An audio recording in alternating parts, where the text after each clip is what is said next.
አይሁዳውያን ሆይ እኔና እናንተ ጋር ብቻ የሚያልቅ አይደለም፣ አልፎ ሁሉ ይሄዳል። ገና የወረደው አምላክ ነው፣ ኃይል አይደለም። መከራው ማለት እኛም ያለንበት ማለት ነው። መከራ ውስጥ ነው ያለነው። ይገርማችኋል።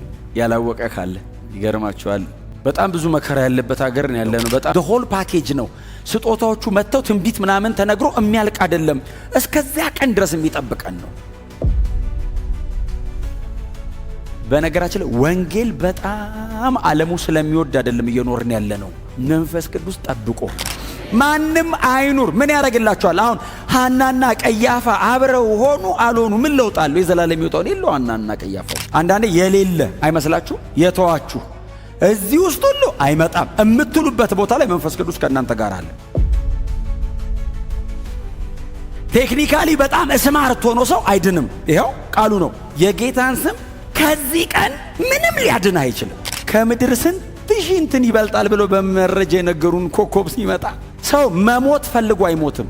መሞት እግዚአብሔር አሳልፎ ሰጣችሁ። እናንተ በክፉ ሰዎች እጅ ሰቅላችሁ ገደላችሁ። ማንን? በእናንተ መካከል እግዚአብሔር ምልክቶችን ተአምራትና ድንቆችን በማድረግ የመሰከረለትን የናዝሬቱን ኢየሱስን።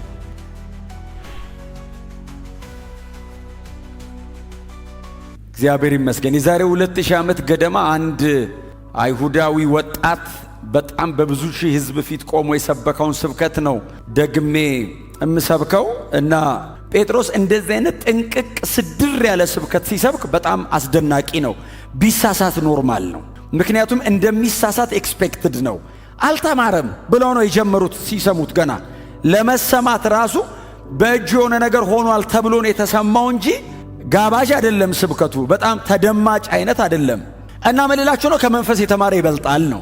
አሁን ብዙዎቻችሁ የተማራችሁ ናችሁ፣ ተምራችኋል። ግን ለመንፈስ ቅዱስ እድል መስጠትን የሚያክል ነገር የለም። መንፈስ ቅዱስ በእናንተ ሆኖ ሲያገለግል እንደዚህ አይነት ነው አገልግሎቱ፣ እንደዚህ አይነት ነው። ጥቅሱን ብዙ ሰው ሊያውቀው ይችላል እና መልስ ሊሰጥ ወጥቶ ቆመ። አይ ዶንት ቲንክ እኔ አይመስለኝም ከዚህ ቀጥሎ ይህን ጥቅስ ከዚህ ቀጥሎ ይህን ጥቅስ ሰብካለሁ ብሎ ቁጭ ብሎ አጥንቶ ተዘጋጅቶ አይደለም የመጣው። አቀብሎት ነው፣ መንፈስ ቅዱስ ሰጥቶት ነው። ለዛ ነው ጳውሎስ ኤፌሶን ምዕራፍ 6 ላይ ሲጸልይ ምንድነው ያለው? እባካችሁ ለምኑልኝ አለ። ምንድነው ምን ለምንልህ ሲሉት እምናገረውን እንዲሰጠኝ። እንደ ጳውሎስ አይነት ሕግን ገማልያል እግር ስር ቁጭ ብሎ ያጠና ከመጀመሪያ እስከ መጨረሻ ጥንቅቅ ያለ ዕውቀት ያለው በጣም ስኮላር የተባለ ሰውዬ እባካችሁ ምን እናርግ? እምናገረውን ይስጠኝ። እሱ ሲሰጥ የሰው ሕይወት ይለወጣል ነው። እኔ ከስብከቱም ይልቅ በጣም ቻሌንጅ የሚያደርገኝ የመንፈስ ቅዱስ መውረድ ከዚህ ከ7 ደቂቃዋ ስብከት በዘለለ የጴጥሮስ የሕይወት ለውጥ አለበት። መንፈስ ቅዱስ ጴጥሮስ ላይ ሲወርድ ጴጥሮስ ተለወጠ። ትራንስፎርሜሽኑ ሪል ነው። ሰውየውን እግዚአብሔር መንፈስ ቅዱስ ወርዶ ቀየረው። መንፈስ ቅዱስን ከስጦታ ጋር አታያይዙት፣ ፐርሰን እንደሆነ እወቁ።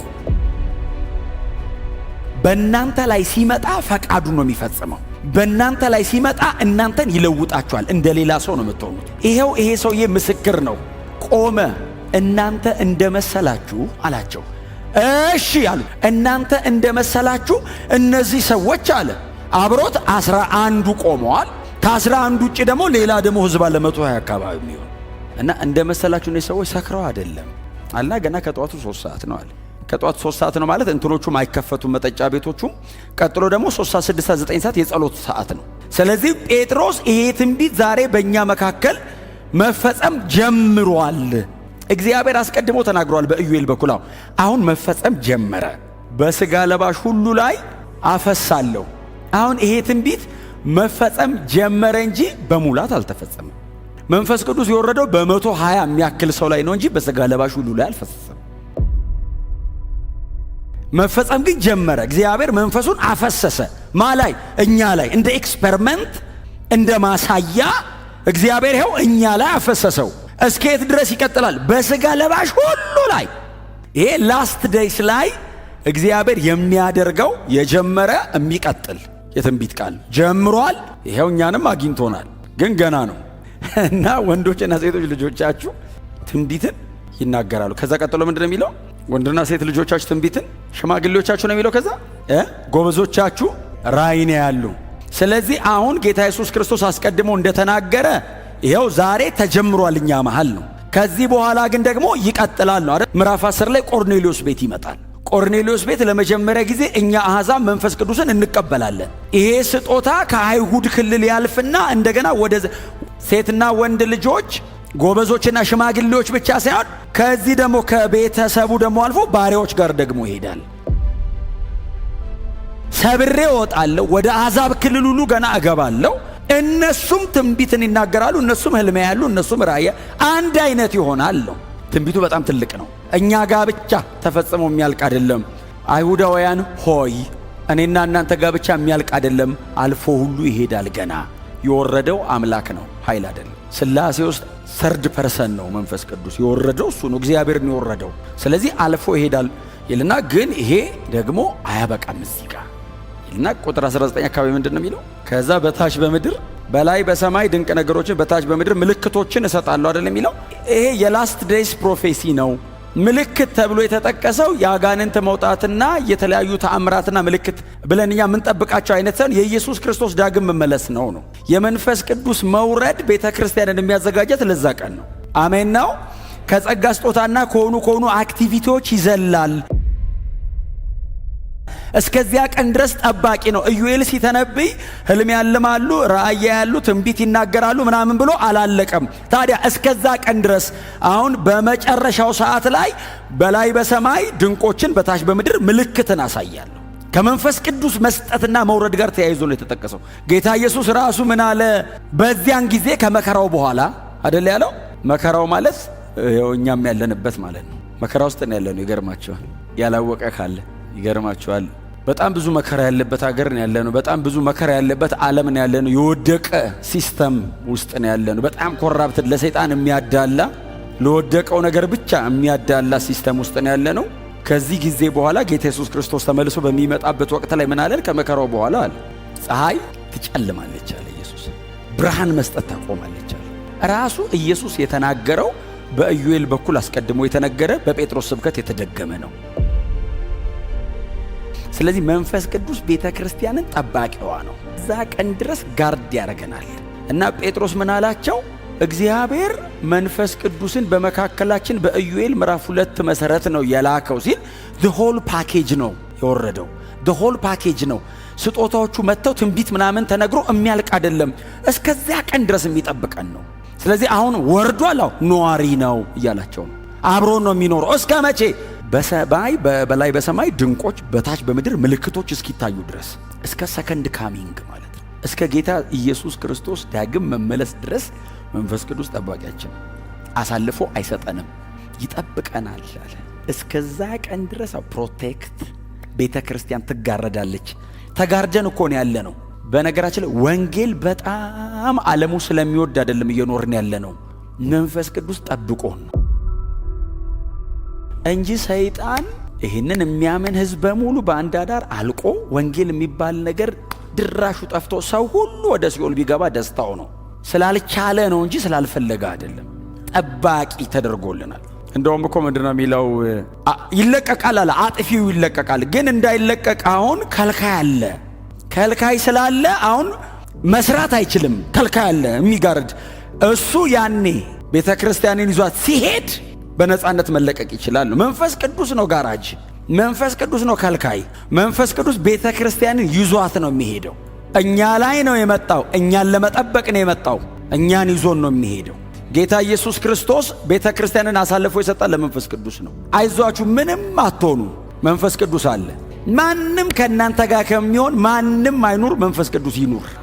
ማንም አይኑር። ምን ያደርግላቸዋል? አሁን ሐናና ቀያፋ አብረው ሆኑ አልሆኑ ምን ለውጥ አለው? የዘላለም ሕይወት የለው። ሐናና ቀያፋው ሕግ ነው የሚያውቀው። አገር ሊያደንቀው ይችላል። የሃይማኖት መሪ ነው። እጅግ በጣም የተከበረ ሰውዬ ነው። ነቲንግ። ኢየሱስን ሲሰቅል ሆ ተብሎለታል። ከጴጥሮስ አጠገብ የለም። መንፈስ ቅዱስ ከጴጥሮስ ጋር አብረዋል። በምንም አይነት የሕይወታችሁ ከፍታም ይሁን ዝቅታም ይሁን መንፈስ ቅዱስ ከእናንተ ጋር አብረዋል። ያለ በማይመስላችሁ ሰዓት፣ አንዳንዴ የሌለ አይመስላችሁ፣ የተዋችሁ እዚህ ውስጥ ሁሉ አይመጣም እምትሉበት ቦታ ላይ መንፈስ ቅዱስ ከእናንተ ጋር አለ። እንኳን መንፈስ ቅዱስ እኛ ያለን አይደል እንዴ?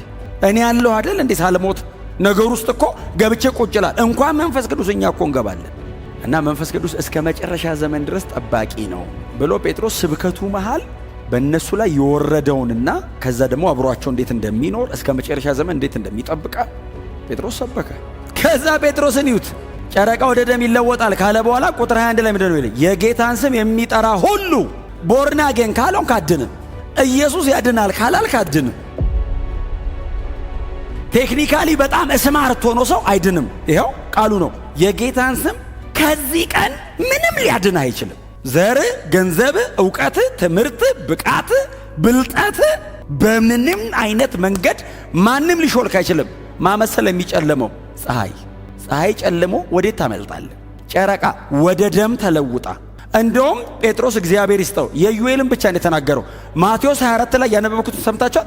የሰማይ ኃይላት ይናጋሉ አለ ኢየሱስ። ሰማያት ከዋክብቶቻቸውን ማራገፍ ይጀምራሉ። አስበዋል? ከምድር ስንት ሺህ እንትን ይበልጣል ብሎ በመረጃ የነገሩን ኮከብ ሲመጣ ሰው መሞት ፈልጎ አይሞትም። መሞት እስካለን ድረስ እንተጋለን፣ እስካለን ድረስ እንሰራለን፣ እስካለን ድረስ የምንችለውን በሙሉ በትጋት እናደርጋለን። የመጣ ቀን መሬትን ለሚወዱ አትተኑ። የመንፈስ ቅዱስ ሥራ በጣም ግዙፍ ነው፣ በጣም ግዙፍ ነው። የሰማይ ኃይላት ተናግተው ሲወድቁ ቤተ ክርስቲያንን ጠብቆ ይወስዳታል። ምድር መሰረቷ ተናውጦ ሲፈራርስ መንፈስ ቅዱስ እኛን እኮ ነው የሚጠብቀን። መንፈስ ቅዱስ የሚሳሳለት ፍጥረት የለም መሬት ላይ፣ ለእኛ ነው የሚሳሳው። ባህሩ ምን ይሆን አይልም። ባህር ብሎ ነው የጠራው፣ በጠራበት በዚያው ይልከዋል። እኛን ነው በመልኩ የፈጠረን። ለዘላለም አብረውን ይኑሩ ያለው እኛን ነው። የእስራኤል ሰዎች ሆይ አለ። አሁን አፕሊኬሽን ነው። ጥቅሱን ተናገረ፣ ገብቶናል ጥቅሱ አሉት። ይህን ቃል ስሙና እናንተ ራሳችሁ እንደምታውቁት እግዚአብሔር በመካከላችሁ ተአምራት ድንቅ ነገሮችና ምልክቶችን በእርሱ በኩል በማድረግ ለናዝሬቱ ኢየሱስ መስክሮለታል ብሎ ወደ ኢየሱስ አመጣ። ከዛ ሳሉት እግዚአብሔር በጥንት ውሳኔውና በቀደመው ዕውቀቱ ይህን ሰው አሳልፎ በእጃችሁ ሰጣችሁ፣ እናንተ በክፉ ሰዎች እጅ ሰቅላችሁ ገደላችሁት። አያችሁ፣ አሁን ጴጥሮስ ማዛመዱ ላይ ሲያመጣው ስለሚያውቁት ሰውዬ ነው የሚያወራው። እናንተ እግዚአብሔር አሳልፎ ሰጣችሁ፣ እናንተ በክፉ ሰዎች እጅ ሰቅላችሁ ገደላችሁ። ማንን? በእናንተ መካከል እግዚአብሔር ምልክቶችን ተአምራትና ድንቆችን በማድረግ የመሰከረለትን የናዝሬቱን ኢየሱስን። አዎ ሲሉ ቀጠለ። እግዚአብሔር ግን የሞትን ጣር አስወግዶ አስነሳው አላቸውና ጌታም ክርስቶስም አደረገው። ስብከት እኮ ነው እንግዲህ እግዚአብሔር ያሳየው። 30 ሺህ ሰው ነው የሰበከው፣ 3 ሺህ ሄዳን የዛን ቀን እንጂ በጣም ለውስን ነው ኢየሱስ የታየው ከሞት ከተነሳ በኋላ ኤቭሪባዲ ያላየው። ስለዚህ ጴጥሮስ እግዚአብሔር ከሞት አስነሳው ብቻ አይደለም ስብከቱ። ከሞት ተነሳ ሲባል አሜን እንዲሉ አይደለም፣ አስነሳው ይልና ጌታም ክርስቶስም አደረገው። እናንተ ሰቅላችሁ የገደላችሁት እግዚአብሔር ሰዎችን ለማዳን የላከውን የቀባውን the anointed one እነሱ የመሰላቸው የሆነ ሰው የሰቀሉ ነው። የእግዚአብሔር መሲህ ነው አላቸው። የሰቀላችሁት ማላችሁ መሃል ላይ እንትን ይፈጠራል ጥያቄ። አክብሮታል ብለህ ነው ሲሉ ለመክበሩ ማረጋገጫ እናንተ የምታዩትና የምትሰሙትን አፈሰሰው። እኛ ላይ አሁን ወርዶብን እንደዚህ ስንሆን የምትሰሙታው እሱ ሲከብር በእኛ ላይ ያፈሰሰው ነው። ዳዊት እናንተ ንጉሥ አይደል? ያው ሞቷል፣ በስብሷል፣ መቃብር እዚህኛ መሃል አለ። መበስበስን ሥጋዬ ያይ ዘንድ በመቃብር አትተውም ያለው ስለ ራሱ ይመስላችኋል እንዴ? አለ ጴጥሮስ። ምን አይነት ስብከት ነው? እንዴት አይነት ስብከት ነው? ቸርች አይሰበክም እንኳን አንተ ድንጋይ እንደዚህ ይዞ እኮ ነው የሚሰሙ። ከተሳሳትከ ወግረው። ኢየሱስን ለመስቀል አቅም ያለው ሕዝብ አንተ እንዴት ነው የሚሰማ? እንደዚህ ይዞ ነው የሚሰማ። እስጢፋኖስን እኮ የወገረ እኮ ነው። ከዚህ በኋላ እንዴት ቻሌንጅ ብትንትናቸውን እኮ ነው ወጡ። ዳዊት እንደሞተ መቃብሩስ እኛ ማለት ታውቁ የለ እንዴ ሲል አዎ እናውቃለን አሉ። ታዲያ የተናገረው እኮ ስለ ኢየሱስ ነው። ይህንን ከሰበከ በኋላ መጽሐፍ ሲናገር የሕዝቡ ልብ ተነካ ይላል። ክብር ለኢየሱስ ይሁን። መንፈስ ቅዱስ ስላለ ነው። መንፈስ ቅዱስ ወርዶ ስለሆነ ነው። የሕዝቡ ልብ ተነካና እንዲህ ያሉት ተሰብስበው መጥተው ጴጥሮስ ብቻ ስላልሆነ 11ዱም ከሱ ጋር አብረው ስለሆነ የሚሰብኩት መጡና እንደዚህ ያላቸው ጴጥሮስ አይደለም ያሉት፣ ወንድሞች ሆይ ሁሉም ናቸዋ የሚሰብኩት። ጴጥሮስ በዋናነት ያው ሰውየው ፈጣንም ስለሆነ በዋናነት ያው የ7 ደቂቃ ስብከት ናት። በዚህ ይሄን ሁሉ ነው 1 ሰዓት ያወራሁት። እሱ 7 ደቂቃ ነው የፈጀበት። ቸርች አምጥቶ ነው ያብራራላቸው። ወንድሞች ሆይ አቤት ምን እናርግ ሲሏቸው ጴጥሮስ እንደዚህ ያለ ንስሐ ግቡ፣ ኃጢአታችሁን ተናዘዙና በኢየሱስ ክርስቶስ ስም ተጠመቁ፣ የመንፈስ ቅዱስን ስጦታ ተቀበሉ። በዚያን ቀን 3000 ያህል አምነው ተቀበሉ።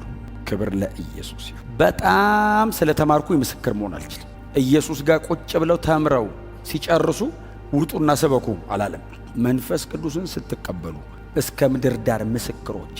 ስለዚህ ስለ ኢየሱስ መመስከር የምንፈልግ ከሆነ ከመንፈስ ቅዱስ ጋር ያለን ህብረት በጣም የነፍስ ቁርኝት መሆን አለበት። ያለ መንፈስ ቅዱስ መተንፈስ የለብን።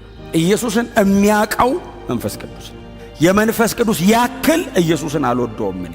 ኢየሱስን መውደድ የሚሰጠኝ መንፈስ ቅዱስ። በእውነት ነው የምላችሁ፣ በጣም ብልጥ አይደለም የሚያረጋችሁ መንፈስ ቅዱስ፣ ኢየሱስን የሚወድ ነው የሚያረጋችሁ። ኢየሱስን ስትወዱ እንግዲህ የምትሆኑትን እናንተ ሆኑት። ክብር ለኢየሱስ ይሁን። የሰማኑን ያቆይልን። በጣም ነው የምወዳችሁ።